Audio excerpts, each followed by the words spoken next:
प्रदेशवासियों को मेरा सबसे पहले तो नववर्ष की बहुत बहुत शुभकामनाएं। नववर्ष आप लोगों के लिए मंगलमय हो और बहुत बहुत शुभकामनाएं देती हूँ गणतंत्र दिवस की आप लोगों को। धन्यवाद।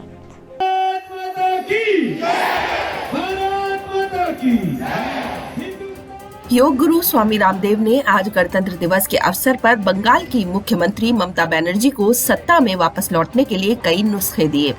उन्होंने कहा कि यदि ममता बनर्जी सत्ता में वापस आना चाहती है तो रामकृष्ण और हिंदू देवी देवताओं को उसी तरह से सम्मान और गौरव दें जिस तरह वो इस्लाम को देती हैं। ममता बनर्जी के लिए मेरी एक ही सलाह है, यदि वो अपनी सरकार वापस लाना चाहती है तो वो राम और कृष्ण को उतना ही गौरव दें, अपने देवी देवताओं को उतना ही गौरव दें, भारत और भारतीयता को, भारतीय संस्कृति को भी उतना ही गौरव दें जितना वो इस्लाम को गौरव देती हैं। और ये तो देश हिंदू मुसलमान सिख ईसाई सबका है, इसलिए सबको साथ लेकर के चलने वाली जो सोच है उसी से हम सत्ता के शिखर पर भी पहुंच पाएंगे और इस भारत को भी अखंड रख पाएंगे। आज गणतंत्र दिवस के अवसर पर पतंजलि योग पीठ में आयोजित कार्यक्रम में स्वामी रामदेव ध्वजारोहण कर रहे थे।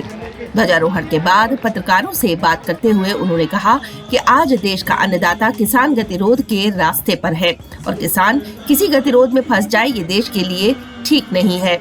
केंद्र सरकार से उन्होंने अपील की कि वो गतिरोध को खत्म करने के लिए पहल करें और किसान भी गतिरोध को खत्म करने के लिए अपनी ओर से पहल करें।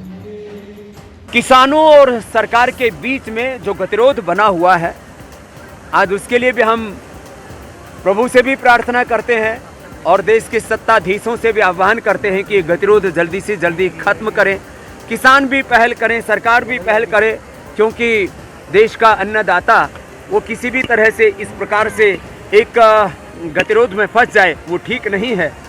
स्वामी रामदेव ने कहा कि भारतीय संस्कृति और विरासत को जानने के लिए पतंजलि स्वामी विवेकानंद, शिवाजी, स्वामी दयानंद जी और श्रद्धानंद जी के विचारों को आगे बढ़ाएगा। 1,8,53,120 वर्ष पुरानी हमारी सांस्कृतिक जो विरासत है वह पूरे विश्व में पुनः प्रतिष्ठापित हो पाए।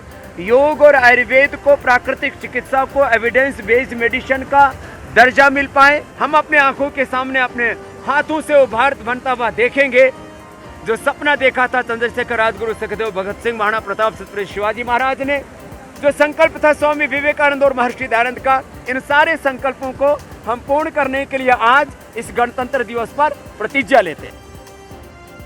इस अवसर पर पतंजलि योग पीठ द्वारा संचालित आचार्य कुलम के छात्र छात्राओं ने आकर्षक और हृदय स्पर्शी सांस्कृतिक कार्यक्रम प्रस्तुत किए। कार्यक्रम में पतंजलि योग पीठ के महामंत्री आचार्य बालकृष्ण ने भी अपने विचार रखे। हरिद्वार से न्यूज स्टूडियो के लिए सुमित यश कल्याण की रिपोर्ट।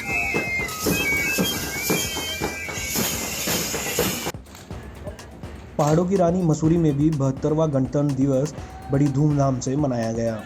मसूरी कोतवाली में गणतंत्र दिवस के अवसर पर कार्यक्रम आयोजित किया गया, जहां पर मसूरी कोतवाल देवेंद्र असवाल ने मसूरी कोतवाली में राष्ट्रीय ध्वज को फहराया।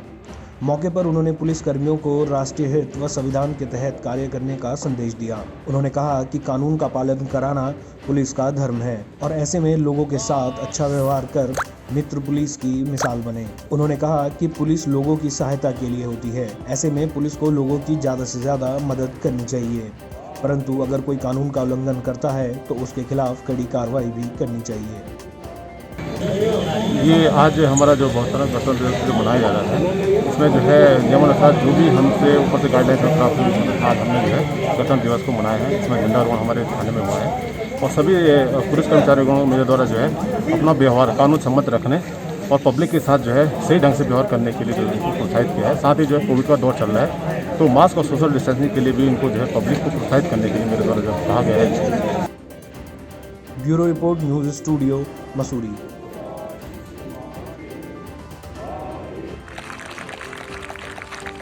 लाल कुआं सहित पूरे जिले में 72वां गणतंत्र दिवस पूरे हर्षोल्लास के साथ मनाया गया।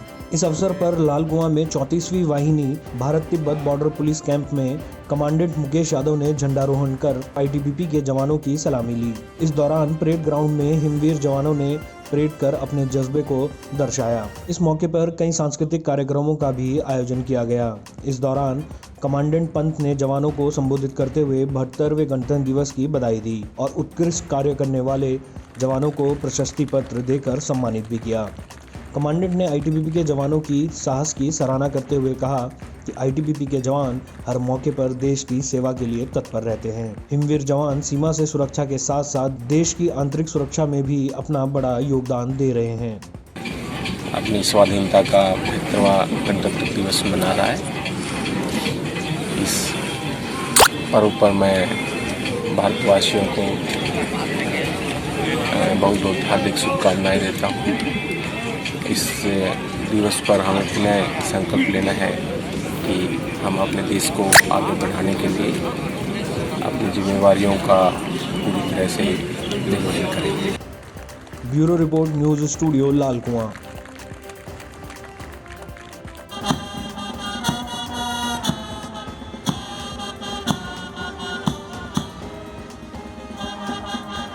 गणतंत्र दिवस की 72वीं वर्षगांठ पर राज्यपाल बेबी रानी मौर्य ने राजभवन में तिरंगा फहराया। इस मौके पर राजभवन के सभी अधिकारी एवं कर्मचारी उपस्थित रहे। राष्ट्रीय गान के बाद राज्यपाल बेबी रानी मौर्य ने प्रदेशवासियों को गणतंत्र दिवस की बधाई दी।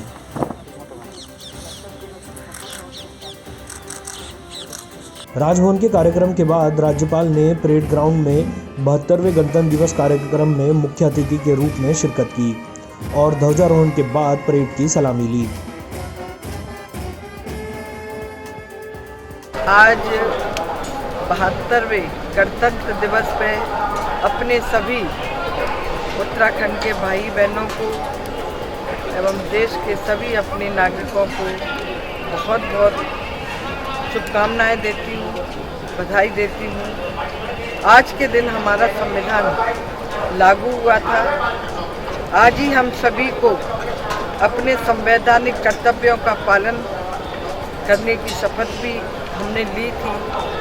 इसके साथ देश की सुरक्षा में दिन रात समर्पित वीर सैनिकों और सुरक्षा बलों के प्रति मैं अपनी कृतज्ञता व्यक्त करती हूँ। प्रदेश की महिलाओं, युवाओं और किसानों को विशेष रूप से मैं बधाई देती हूँ और उत्तराखंड के विकास में उनसे सहयोग की अपील करती हूँ। जय हिंद। कार्यक्रम में मुख्यमंत्री त्रिवेंद्र सिंह रावत भी मौजूद रहे और इसलिए हमारे लिए ये बड़े गर्व की और खुशी की बात है। आज मैं सभी प्रदेशवासियों को बहुत बहुत शुभकामनाएं देता हूँ और तमाम उन आंदोलनकारियों को जिन्होंने देश की आज़ादी के लिए आंदोलन किए, बलिदान दिए, फांसी पर चढ़े, उनको भी आज हम श्रद्धापूर्वक नमन करते हैं। परेड में अलग अलग विभागों ने सुंदर झांकियों का प्रस्तुतिकरण किया। राजेश स्वरूप की कुमार संभव में कहा गया है कि भारत की उत्तर दिशा में हिमालय पर्वत है। ये देवों की आत्मा जुटों की खुशी में शामिल होकर स्वयं नृत्य करने लगते हैं। शरीर संचालन भीतर की भावनाओं पर आधारित होता है।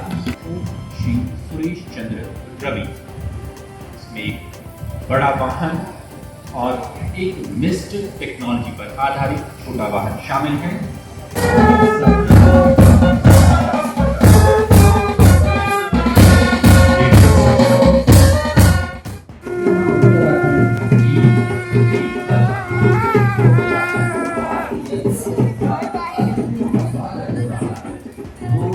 जिसमें मुख्य आकर्षण का केंद्र देहरादून स्मार्ट सिटी की झांकी रही। दिव्यांगों अधिक से अधिक हवा इस प्रकार का भवन निर्माण है जहां ऊर्जा की खपत तो होगी लेकिन बहुत कम। तो ऊर्जा की खपत कार्यालय होंगे, सभी सरकारी कार्यालय एक साथ होंगे। Bureau report, news studio, Dehradun. जनता को और हम सभी कार्मिकों को विधानसभा अध्यक्ष प्रेमचंद अग्रवाल ने 72वें गणतंत्र दिवस के अवसर पर उत्तराखंड की ग्रीष्मकालीन राजधानी भराड़ीसैंण स्थित विधानसभा परिसर में ध्वजारोहण किया। इस अवसर पर लॉकडाउन के दौरान प्रधानमंत्री राहत कोष के लिए चमोली जिले की देवकी भंडारी द्वारा 10 लाख रुपए दान स्वरूप देने पर विधानसभा अध्यक्ष प्रेमचंद अग्रवाल ने उन्हें सम्मानित किया। साथ ही विभिन्न विद्यालयों के 10 मेधावी छात्रों को सम्मानित भी किया। इस अवसर पर प्रेमचंद अग्रवाल ने उत्तराखंड राज्य निर्माण में हुए शहीदों को नमन करते हुए कहा कि इस प्रदेश के निर्माण में अपनी महत्वपूर्ण भूमिका निभाने वाले राज्य निर्माण आंदोलनकारियों के प्रति भी मैं अपनी सद्भावना प्रकट करता हूं। रूप से जिस प्रकार से देश की आज़ादी में बहुत से लोगों ने अपने प्राणों की आहुति दी, उनको मैं नमन करना चाह रहा हूं। साथ ही अपने उत्तराखंड के शहीदों को भी नमन करना चाह रहा हूं। Bureau report, news studio, Gairsain.